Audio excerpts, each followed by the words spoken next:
अस्सलाम वालेकुम दोस्तों पाकिस्तान और बांग्लादेश के दरमियान जुलाई के अंदर एक T20 सीरीज खेली जानी है जिसका शेड्यूल तो आ चुका है, मगर उसी के साथ साथ पाकिस्तान टीम का 16 रुकनी स्क्वाड भी सामने आ चुका है फाइनल होकर। कौन सा 16 रुकनी स्क्वाड पाकिस्तान टीम का फाइनल हुआ है बांग्लादेश के खिलाफ, वो 16 रुकनी स्क्वाड आपके साथ शेयर करूंगा। और उस 16 रुकनी स्क्वाड के अंदर तीन बहुत बड़ी तब्दीलियां की है, यानी तीन बड़े हैरान कुन नाम, बड़े खिलाड़ी जिनको ड्रॉप कर दिया है बांग्लादेश के खिलाफ पाकिस्तान के स्क्वाड से, और तीन नए नाम जिनको शामिल कर लिया है पाकिस्तान के T20 स्क्वाड में बांग्लादेश के खिलाफ। कौन सा 16 रुकनी स्क्वाड फाइनल होकर सामने आया, कौन से तीन हैरान कुन नाम जिनको ड्रॉप किया और कौन से तीन नए चेहरे जिनको शामिल किया, ये सारा मुकम्मल डिटेल में आपके साथ शेयर करूंगा इसी वीडियो के अंदर। उसके अलावा मोहम्मद आमिर को लेकर भी एक बहुत बड़ी अपडेट है, यानी मोहम्मद आमिर के जितने भी फैंस हैं उनके लिए एक बहुत बड़ी खुशखबरी सामने आई मोहम्मद आमिर की वापसी पर। क्या खुशखबरी है मोहम्मद आमिर की वापसी पर, क्या अपडेट है, वो आपके साथ शेयर करूंगा इसी वीडियो के अंदर। मगर आप तमाम फैंस से रिक्वेस्ट है कि आप तमाम फैंस इस वीडियो को एंड तक देखना, ताकि आपको पाकिस्तान का 16 रुकनी स्क्वाड पता चल जाए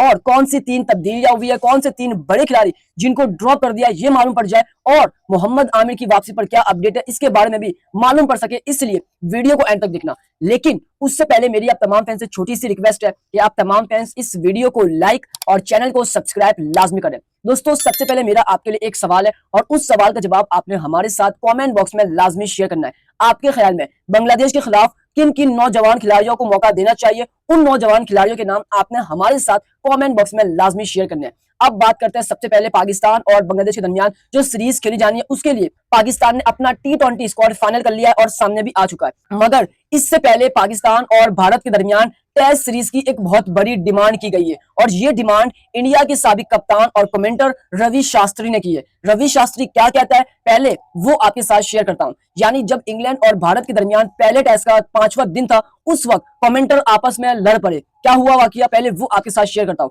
इंग्लैंड और भारत के दरमियान पहले टेस्ट मैच में पाकिस्तान के चर्चे इंग्लैंड और भारत के खिलाड़ियों के बाद जो कमेंटर्स का भी एक दूसरे पर तंजियाना जुमलों का सिलसिला जारी है। यानी इंग्लैंड और भारत के दरमियान पहले टेस्ट मैच के आखिरी रोज इंग्लैंड के कमेंटर माइकल वॉन ने कहा कि भाई जो एशिया सीरीज दुनिया की सबसे बड़ी टेस्ट सीरीज है, जब ऑस्ट्रेलिया और इंग्लैंड की टीमें आमने सामने हो वो एक अलग माहौल होता है। जिस पर भारत के रवि शास्त्री देश में आ गए और कहा बिल्कुल एशिया सीरीज बड़ी सीरीज है, लेकिन मेरा मानना यह है कि अगर पाकिस्तान और भारत के दरमियान टेस्ट सीरीज होती है, चाहे दुनिया में कहीं पर हो, वो सीरीज क्रिकेट की सबसे बड़ी सीरीज होगी और उस सीरीज की तमाम टिकट्स एक माह पहले फरोख्त हो जाएगी, कोई भी वो सीरीज देखना मिस नहीं करेगा, ये रवि शास्त्री कहते हैं। यानी रवि शास्त्री ने तो यहां तक कह दिया कि भाई अगर पाकिस्तान और भारत के दरमियान जो सियासत के मामले है वो खत्म हो जाए, उसको दूर कर दिया जाए क्रिकेट से, तो पाकिस्तान और भारत की टेस्ट सीरीज सबसे टॉप पर होगी। पाकिस्तान और भारत के मैच तो वैसे ही टॉप पर है, तो डिमांड कर दी कि भारत और पाकिस्तान की सीरीज होगी तो सबसे बड़ी सीरीज होगी। यानी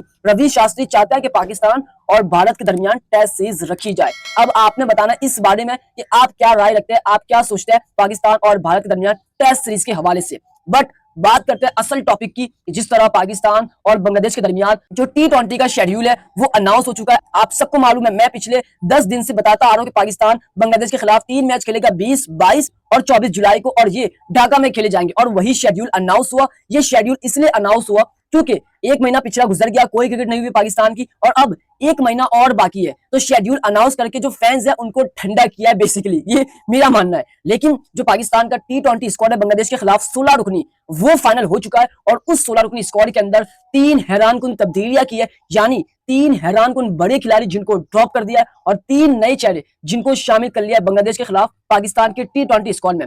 सबसे पहले मैं आपके साथ शेयर करता हूं पाकिस्तान का 16 रुकनी स्क्वाड, और उसी में तब्दीलियां कौन सी हुई है वो भी बताऊंगा, और किसको ड्रॉप किया है वो भी बताऊंगा। तो सबसे पहले नंबर 1 की बात करें तो नंबर 1 पर आपको नजर आएंगे साइम अय्यूब। साइम अय्यूब इस वक्त आउट ऑफ फॉर्म है, लेकिन लास्ट मैच में बांग्लादेश के खिलाफ उन्होंने थोड़ी बहुत बेहतर बैटिंग की। तो एक नाम साइम अय्यूब जिसको पाकिस्तान का हिस्सा बनाया गया पाकिस्तान के T20 स्क्वाड में। उसके बाद दूसरा नाम फखर जमान है, यही कहा जा रहा था कि फखर जमान हो सकता है इसको ड्रॉप किया जाए बांग्लादेश के खिलाफ, और साइम और साइद फरहान की ओपनिंग जोड़ी रखी जाए, मगर फखर जमान भी इस स्क्वाड के अंदर शामिल है, बट ओपनिंग जोड़ी को लेकर अभी फाइनल डिसीजन नहीं हुआ। उसके बाद जो तीसरा नंबर है वो साहिबजादा फरहान का है, यानी वही ओपनर आपको नजर आएंगे जो इससे पहले बांग्लादेश के खिलाफ मौजूद थे। उसके बाद जो चौथा नंबर है वो मोहम्मद हारिस का है। ये टॉप ऑर्डर पाकिस्तान टीम का है। उसके बाद बात करें मिडिल ऑर्डर की, तो मिडिल ऑर्डर के अंदर ऑफ कोर्स पाकिस्तान टीम के कप्तान सलमान अली आगा मौजूद है। उसके बाद एक और मिडिल ऑर्डर के अंदर हसन नवाज मौजूद है। ये शानदार मिडिल ऑर्डर का प्लेयर है जिसने अपने आप को मनवाया, अच्छी खासी हिटिंग कर लेता है, उसके बाद सिंगल भी ले लेता है, स्ट्राइक रोटेट भी कर लेता है। तो ये शानदार पाकिस्तान का मिडिल ऑर्डर है जो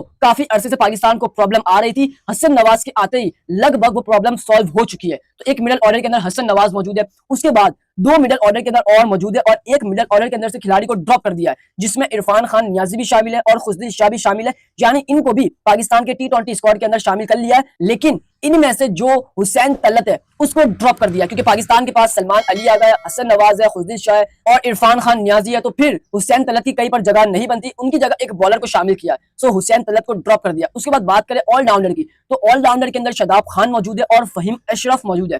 फिर बात करें स्पिन डिपार्टमेंट की, तो वहां पर आपको एक तब्दीली नजर आ रही है, यानी अबरार अहमद तो स्पिन डिपार्टमेंट के अंदर है, लेकिन उनके साथ उनका एक बैकअप, उनके साथ एक स्पिनर और ऐड किया गया, वो है सुफियान मुकीम, जिसको लेकर चैंपियंस ट्रॉफी के अंदर काफी तहलका मचा था कि भाई इसको क्यों लेके नहीं गए। तो वही सुफियान मुकीम फिर से पाकिस्तान को ज्वाइन करने जा रहे हैं बांग्लादेश के खिलाफ। उसके बाद बात करें पेसर्स की, तो पेसर्स के अंदर दरअसल एक दो बहुत बड़ी तब्दीलियां है जिसमें हसन अली तो मौजूद होंगे, उन्होंने शानदार परफॉर्म किया, उन्होंने शानदार कमबैक किया, तो वो तो आपको नजर आएंगे। उसके साथ साथ हारिस रऊफ भी आपको नजर आएंगे। मगर फास्ट बॉलिंग डिपार्टमेंट के अंदर एक बड़ी तब्दीली ये है कि जो नसीम शाह उसको ड्रॉप करके अली रजा को शामिल करने का कह दिया है। यानी अली रजा बांग्लादेश के खिलाफ आपको पाकिस्तान के T20 स्क्वाड में नजर आएंगे क्योंकि उन्होंने पहले कह दिया था कि जो मुझे लेकर एक कंट्रोवर्सी फैलाई गई कि मेरी आंखों का मसला है, बेसिकली कोई ऐसा मसला नहीं है। तो अली रजा भी शामिल है। उसके अलावा जो वसीम जूनियर है उसको भी ड्रॉप कर दिया और उसकी जगह अब्बास आफरीदी को शामिल कर लिया है। तो ये पाकिस्तान का 16 रुकनी स्क्वाड फाइनल हो चुका है बांग्लादेश के खिलाफ और सामने भी आ चुका है। इसमें तीन तब्दीलियां ये है, सबसे पहले